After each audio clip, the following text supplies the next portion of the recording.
Welcome to Brave Healer Productions. It's time to experience what's possible.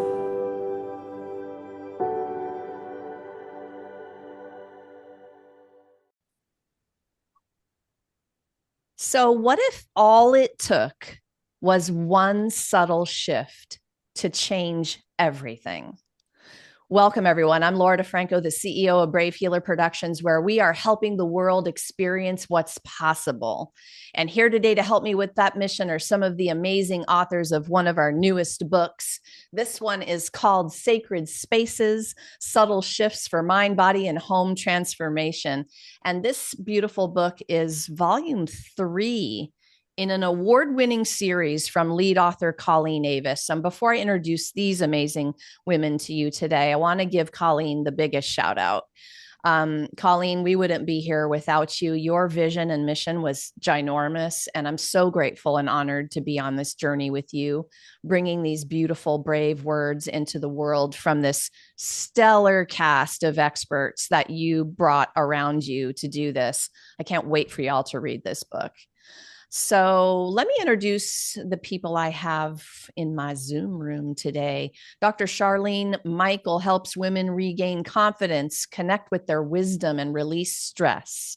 Using chakra dance, a spiritual practice blending meditation, dance, and creative expression to heal and balance energy, she empowers them to embrace their true selves, feel empowered, and create a joyful, fulfilling life. Amy Foster is here. She's a licensed therapist and coach who is passionate about helping purpose-driven people easy for me to say, reclaim a life of resilience and authentic fulfillment. And Dee Dee Marin is here. She's a holistic nutritionist and certified culinary nutrition expert who works with groups and corporations to optimize health and wellness. I want to give myself an award for reading bios some days, you guys. All the alliteration you guys put in there too. I'm like, blah, blah, blah. I need more coffee. So welcome, everybody. Thanks for the hearts, Charlene. I'll take that as my prize today. And speaking of Charlene, I can't wait to talk to you all about your chapters, but Charlene, you go first. Take a minute to introduce yours and give us a little bit of the why behind it. Okay, thanks, Laura. Thanks for the introduction. It's a pleasure to be here. The why behind it: reclaim your confidence and power. For the past couple of years, I've realized there's a lot of women in my world, and I include myself in my world, who doubt sometimes their confidence, are afraid to speak up. And there's always some reason behind it. There's a limiting belief behind it, something holding us back. And in my case, it was a belief I had in my head that I had to be perfect for my mother. I had to do always what she wanted me to do. And I had to do it in the way that she wanted me to do it. And I couldn't have a life of my own. So my story, I talk about how to get away from that in a very gracious way. But I never actually did get away from it until my mom passed in 2021 from COVID. But that was a chance for me to break the chains and start living a life of my own. Oh my gosh. I'm if you guys are listening and you can't see the video right now with the head nods, then I will tell you that we're all nodding our head to this. I think whether it's mom or dad or teacher or boss, whoever it is in your life, and you're making me think of the hope that you'll give to somebody who needs to do this before their person passes. But it's so hard, right? You weren't able to do it until after. What little nugget would you give somebody today if they have a chance to do it before then? Yeah, that's exactly what you said. Do it before they pass. I tried to do it on numerous occasions. In my story, I talk about taking my mother to London. And I thought that would help bridge the gap between her and I. But I always kept hearing from my mother that I'm only trying to please my father, only trying to do what he wants. But instead, I was only trying to please her. So it kept pushing me further and further away. So my advice is, if there's an opportunity for you to get closer to that person who triggers you, do it earlier and just let them know how much you love them. Because I never did tell my mother how much I loved her. Yeah, it's really hard. I think that is a whole life right there in that sentence. So mom, if you're listening, I love you. She is, Mom. Your mom, my mom, all of our all's moms. Um, Exactly. yeah, yeah. Charlene, thank you for, really stepping up to the challenge I gave you to be vulnerable in this story and allow people to get to know you, because you're giving us all some permission to not feel alone in it, if that's our situation too, and maybe to be just a little bit more brave about speaking to our parents, whatever age they are, you know. Thank you for saying yes to this project. Dee Dee, you're up next. Will you take a minute to introduce your chapter and give us a little bit of your why? My chapter is called Breaking Free from Autoimmunity. And the why is, been a long journey. I've had a 23-year experience with autoimmunity. It took me 9 years to get diagnosed. Actually, the current stat is that it takes most people about 5 years. But back when I was first diagnosed, it was even longer. And I was, after 9 years of numerous doctor visits, and even surgeries, I was finally told, I had four incurable autoimmune diseases: lupus, rheumatoid arthritis, Sjogren's syndrome, and severe Raynaud's phenomenon. And this journey has led me to obviously change careers. I was in advertising. I'm now a holistic nutritionist, and I did that for myself. I didn't plan on making a business of it. That has all occurred be to lead women typically in their healing journeys. And that's what my mission is now, is to help women on their path to healing. And I've had my company Feed Mind Body Soul now for almost 9 years, and have helped thousands of women on their healing journey. Autoimmune disease is just so nebulous, and there's just so many different facets to it in terms of healing. But there's typically three things that comprise autoimmune disease: a genetic predisposition, which I have everywhere in my family. And then there's usually a gut component, some kind of gut dysfunction called leaky gut. And then the third is some kind of trigger. Mine was the pregnancy. So I got my symptoms all started after the birth of my first child. But I think the crux of mine was chronic stress, which is very prevalent. I was living in a stressed out state. I was a perfectionist. I had to do everything.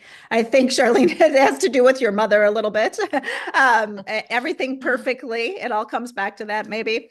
It was, just this mission of mine now to help other women in their healing past, not always pertaining to autoimmune disease, but just in their healing journey and in life in general. Oh boy, how many people are you talking to right now with the idea of the chronic stress? And you know who you are if you're listening, and you know that you need to do something.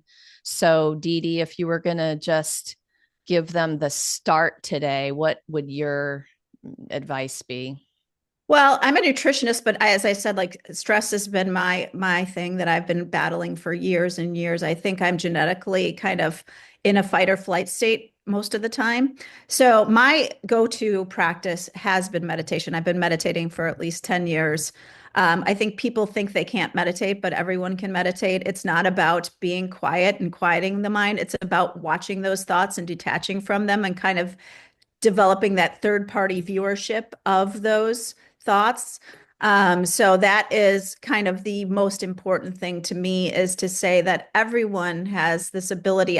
When I first started meditating, it was a minute at a time. Now I could sit for an hour, and it is the time in my day where I can feel the down regulation of my nervous system from sympathetic to parasympathetic.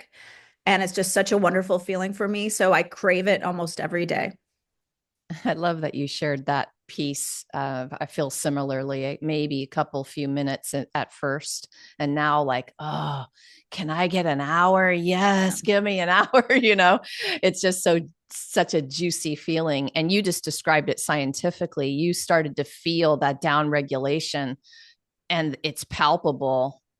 So if y'all can get the momentum built to sit a little longer, knowing that there is a prize, there is a feeling that you'll be able to slide into where maybe you'll crave a little bit more alone time.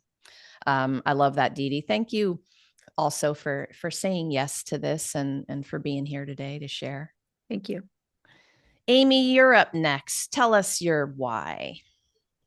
Hey, thank you, Laura. So my chapter is chapter 9, excited to wake up, unlock your limitless potential every single day.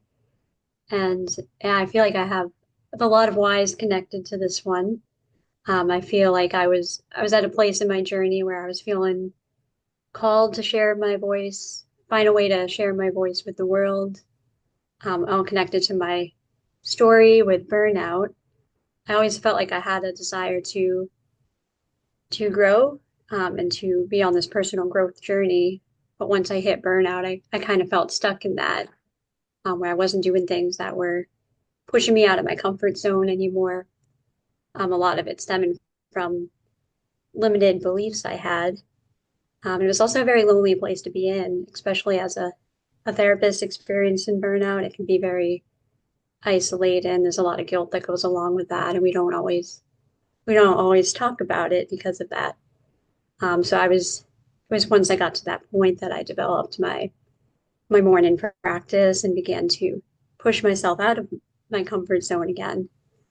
And it really taught me that I have such limitless potential.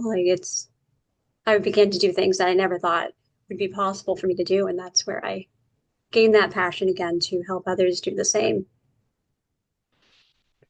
Kind of similar when we're talking about chronic stress a minute ago. And if you all find yourself in the middle of burnout again, you know you're there, you're pushing one more day, but if you're not changing the habits, starting with the beliefs. So that's where I want to rewind to just for a minute, Amy. There's a moment where the awareness shifts to a degree that you make a change. And sometimes it's hard to go back to that. But will you talk about that a little bit more? Like if you're going to help somebody with that moment of awareness today about it. Yeah, for me, it was really that I got to that point where I felt like I needed to do something different. And I began this, I feel like, someone shared this morning practice with me. They recommended reading the book, The Miracle Morning. And that's really where it all shifted. And I began to just create that space for myself in the morning. And really what that did was I began to look at mornings differently as an opportunity to focus on myself first. I wasn't getting up for work. I wasn't getting up for anyone else. I was getting up for me in the day. And that's when I was taking that time to develop my awareness even further, through journaling, meditation, and learning more about myself. And that's really what began this journey and ignited it all. Oh my gosh, raise your hand if you're a fan of the Miracle Morning, like your own, right? Yeah. I love that. I love that book too. And that's changed a lot of lives. In fact, lots of the interviews in our series, the authors are talking about the first thing in the morning and how that sets you up for a whole day of awesomeness. If you can even remember a thought or a mantra to start the day off as you're opening up your eyes. It's one of my practices too, to set that energy immediately, not wait an hour or two. Amy, thank you for being here, saying yes to this project. So just another huge thank you to all three of you, because not only are you really offering those real vulnerable stories, but then you're stepping up in the second part of your chapter with your master life teachings.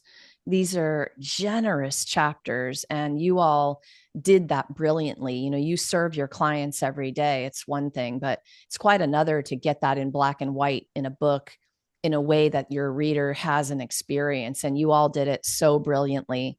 And again, you guys, it's such a gift in these pages, a toolkit of multiple ways you can go about your miracle mornings or moments or shifts, right? Subtle shifts is what we're talking about. And sometimes this journey, maybe more than sometimes, can be really overwhelming.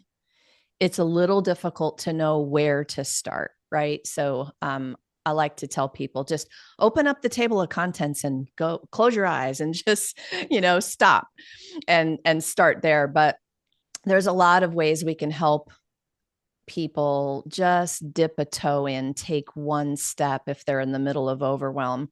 Dee Dee, what would yours be if you're talking to our listeners today? Just a place for them to start on the journey.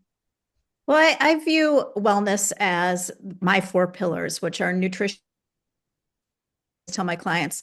And then underlying that is community and purpose.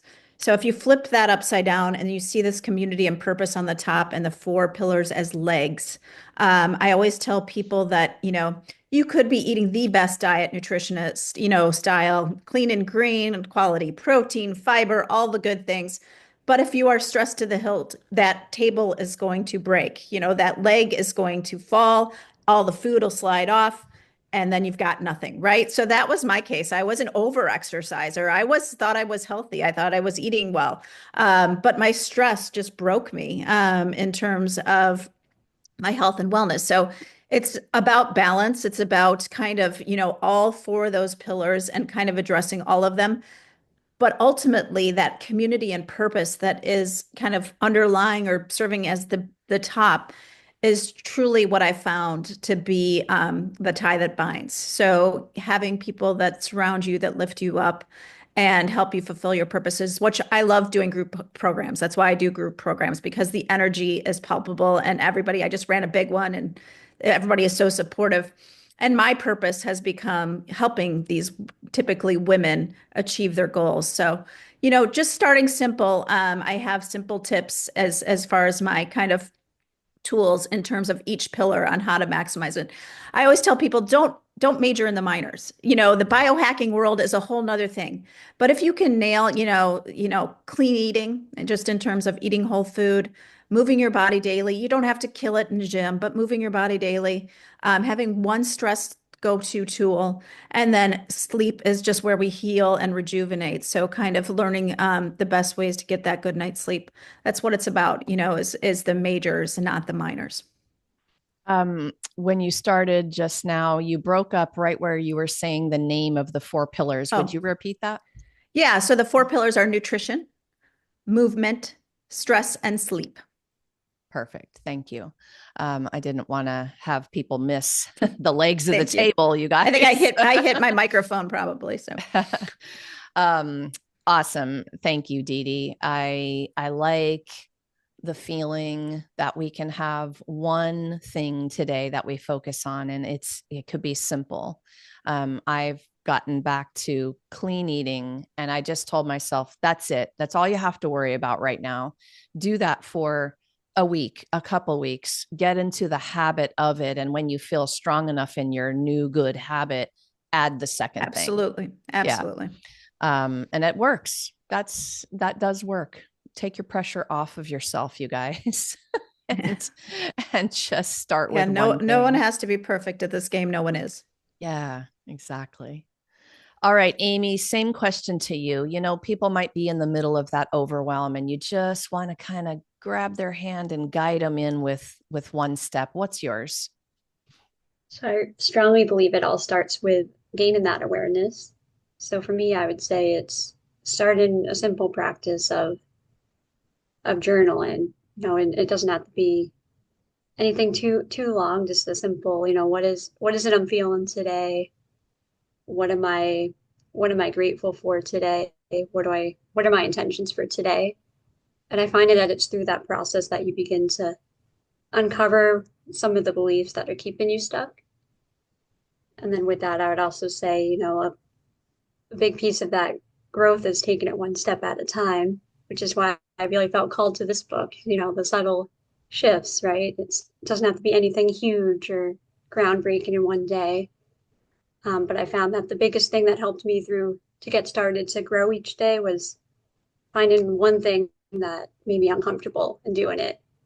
And it could be something as simple as, going through your contact list and maybe calling someone you wouldn't normally talk to, or even texting them, depending where you're at.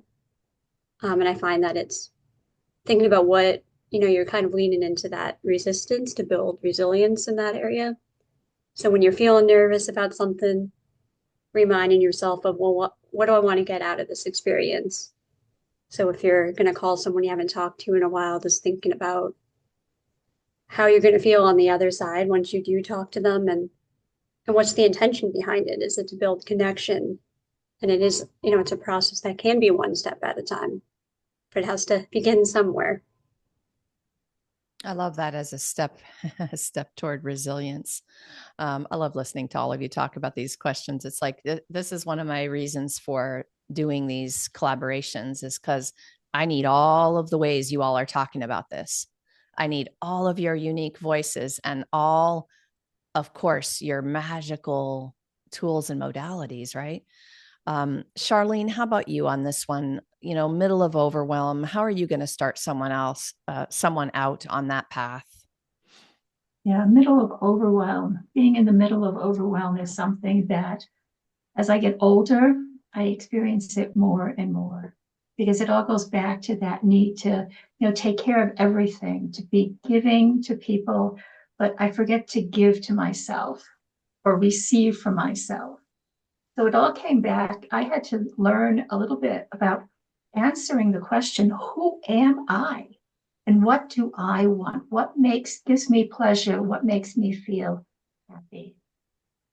And for me, I had to go down a different path than what I grew up with. I grew up on a religious path. My parents were both ministers in a Methodist church, but it didn't resonate with me. And so I had to make a break and establish my own life, establish who am I for me. And going down a spiritual path was something I started 9 years ago. And it started with meditation. It started with Ayurvedic practices. It started with yoga. And then in 2021, when I discovered chakra dance, that's when everything opened up and the world felt possible. Because in spite of an older age, I was 64 at the time when I started my chakra dance journey. In spite of that, I felt it was something I could use and I could pass on to older women to help them overcome that overwhelm, that stress, that feeling of, I have to do everything, but I don't really know who I am. So I don't really know what makes me feel good. And I think the big turning point was when my dad passed away, just before he passed. His words to me, daughter, I just want you to be happy. I'll stop there. I love, we hear who am I as a question, but I loved your two extra words. Who am I for me? That was it for me. And in that sentence, it's like, yeah, can we get back to that piece? I love it. I love that, Charlene. All right. All three of you, we've got this last big juicy question we're going to close with today. And it really has to do with your focus in the chapter. Amy, what's the most important thing you want people to know about our limitless potential? Well, I really say it's just within that statement right there, right? That even when you feel stuck and you think that you can't keep going, or that you don't, that you can't do the big things, the things that you see other people doing, and your question, well, why can't I do that too? You can do all those things. It's your beliefs that are holding you back. And through starting these practices, really taking care of yourself first is okay. And that's what's ultimately going to begin your growth journey. And day by day, as you start taking these small steps of doing the one thing that makes you uncomfortable each day, over time, you're going to, after a year of doing that, you're going to look back and be like, wow, look at all I did in 1 year. And that's you're going to begin to teach yourself and prove it to yourself that you can do more than what you once thought possible. So I say keep going and take time to celebrate those wins too along the way, because that will keep you moving ultimately. Yes, thank you. So important to stop and celebrate rather than just rushing to the next achievement. I'm guilty. I've had to slow myself down. I love that, Amy. All right, Charlene, the most important thing you want people to know about this chakra dance. Take one step at a time is what I want to say to people. And this chakra dance is a great way to get started, whether it be a 10-minute practice, a 20-minute practice, an hour practice. There's multiple ways of doing it. In the chapter, I have introduced a very short 15-minute practice for people to experience and download via my website. It is called A Dance to Freedom. And it was one of the first chakra dance experiences I ever had. And it's one that I keep going back to over and over again, because I had to start with that little step. And it doesn't matter how far I am on the journey, I have to stay on the journey and have my practices in my daily life, because otherwise I'll fall off and then I can't provide the guidance that I want to give to my clients. Thank you, Charlene. Dee Dee, you're going to close us out today with yours. And what's the most important thing you want people to know about?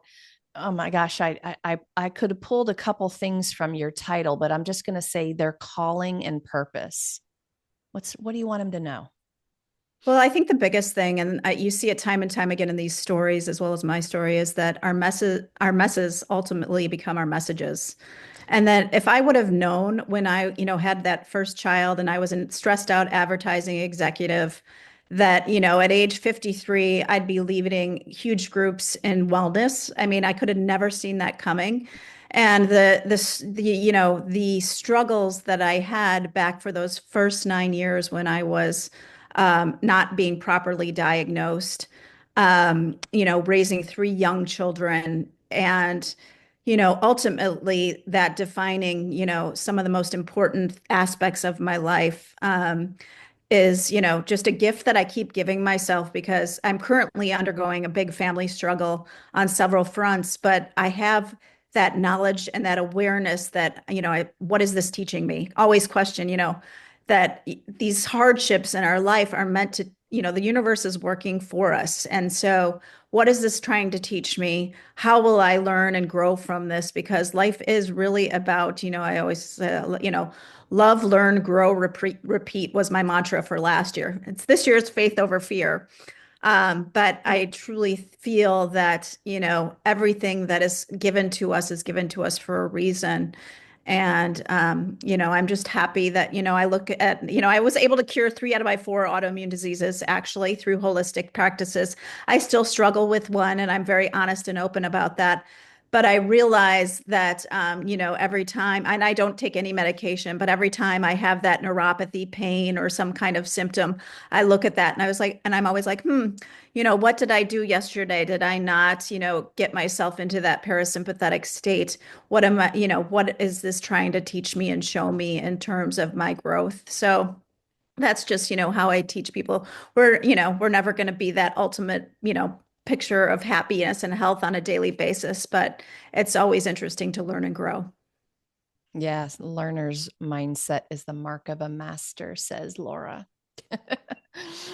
And I think it's so much fun to play in the sandbox with all of you, because you all have that mindset. You're all out in the world practicing awareness and asking those questions, those big questions, and with the underlying foundation of this is for me.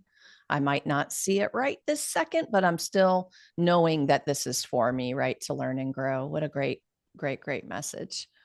To all three of you, thank you so much for what you do in the world and for being here to share it with everyone today.